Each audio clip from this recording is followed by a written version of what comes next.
Bienvenue dans le podcast Mura Mura. Mura Mura.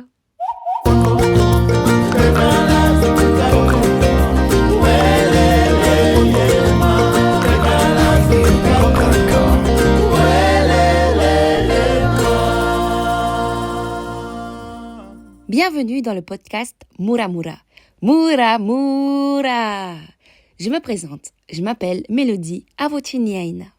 Dans ce podcast, on parlera des thèmes divers et variés, mais pas que. J'aimerais dans un premier temps parler de mon adoption, de ma guérison et de mes blessures. Au fil du podcast, j'ouvrirai les discussions intimes avec des invités d'exception. On parlera de leurs histoires, de leur guérison et pas que. Aujourd'hui, j'aimerais vous parler de mon parcours de vie, de mon histoire d'adoption et de ce que j'ai ressenti lorsque j'étais petite. Je te souhaite une très bonne écoute.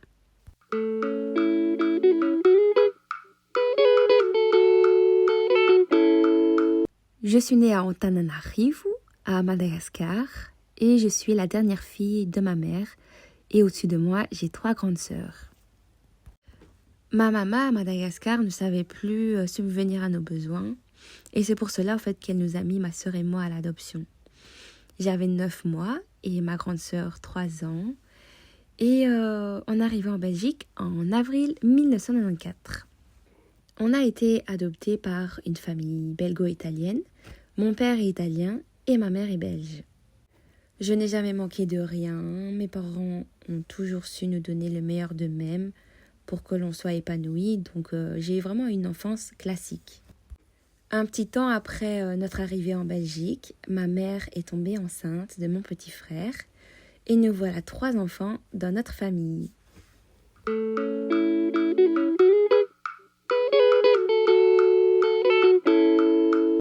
J'ai eu une enfance assez normale. J'ai été à l'école, j'ai étudié, j'ai eu mes copines, j'ai eu ma première relation amoureuse. Et aussi, mes parents se sont séparés quand j'étais petite, mais je pense que ça, j'en parlerai plus tard. Je n'ai manqué de rien, j'avais à manger, j'avais un toit, j'avais tout ce dont un enfant avait besoin. Mais si je focus plus sur mes ressentis, il faut savoir que j'étais énormément triste. Je me souviens que la question par rapport à mon adoption m'attristait énormément parce que je ne comprenais pas que j'étais ici, en Belgique, et que ma mère biologique était à Madagascar. Ma mère biologique me manquait énormément et je ne comprenais pas pourquoi et j'avais du mal à exprimer ce manque à mes parents. J'avais peur de les blesser, j'avais peur qu'ils ne me comprennent pas.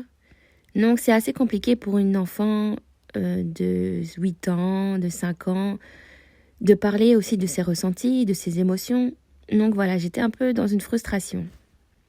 J'avais aussi une crise, on va dire, identitaire. C'est que je ne savais pas me référer à une personne de ma famille, à part bien sûr ma sœur. Sachant qu'au fait, on se ressemble un peu physiquement, mais dans le caractère, on ne se ressemble pas du tout. Je me souviens des conversations qu'on avait à table avec ma famille. Et ma mère ou mon père disait à mon petit frère « Oui, toi tu ressembles à ce côté de la famille, tu as ces traits-là de la famille. » Et j'étais en train d'écouter tout ça. Et je me disais « Mais moi je ressemble ni à eux ni à eux. » Je me questionnais par rapport à mon identité physique, par rapport à mon caractère, mais je ne savais m'identifier réellement à personne. À part à ma sœur, bien sûr. Comment est-ce que je faisais pour m'identifier, on va dire, à une communauté, à des personnes? C'est que j'écoutais beaucoup de la musique afro, je m'intéressais beaucoup à la culture africaine.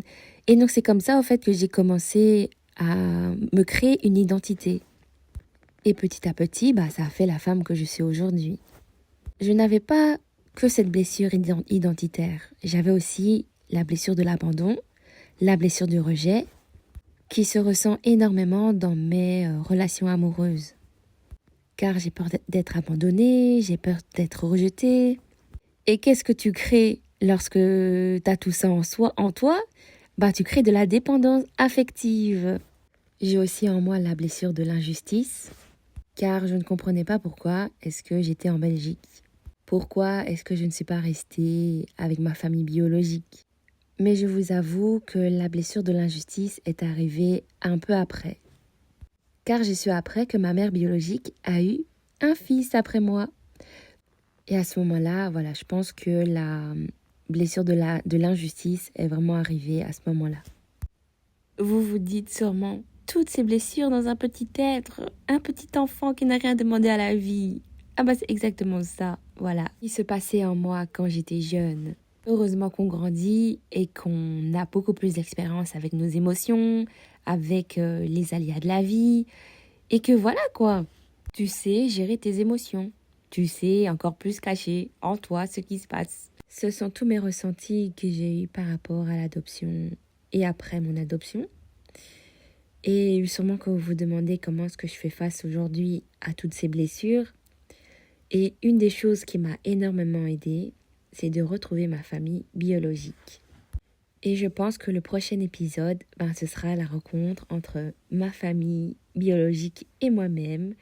Et comment ça s'est passé, et comment je me suis sentie, et comment est-ce que j'ai fait.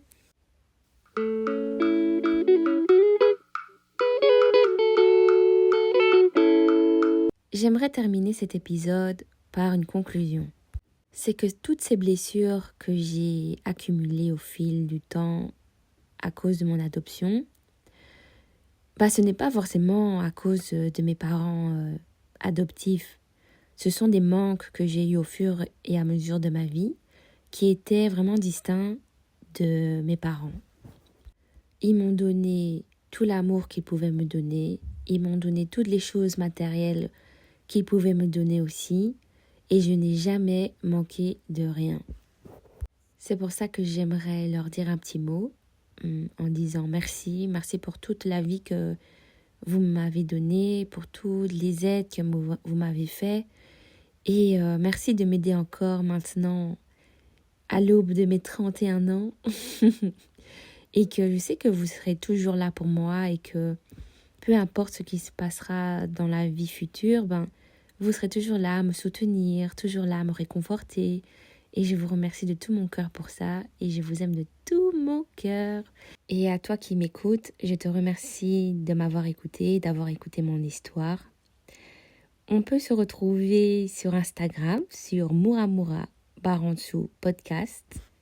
Et si vous voulez échanger avec moi, sachez que je suis toujours ouverte à plein de conversations. Si tu ressens aussi la même chose que moi, sache que tu n'es pas tout seul et que si tu veux, on peut en parler ensemble. Il y a plusieurs Instagram aussi qui parlent de l'adoption, comme moi adopté, donc moi Barantu adopte Barantu E. Je mettrai tout ça dans la barre d'infos. Et en tout cas, je vous remercie de m'avoir écouté encore une fois. Je vous dis au prochain épisode où je parlerai de ma rencontre avec ma famille biologique. Je vous fais plein de bisous.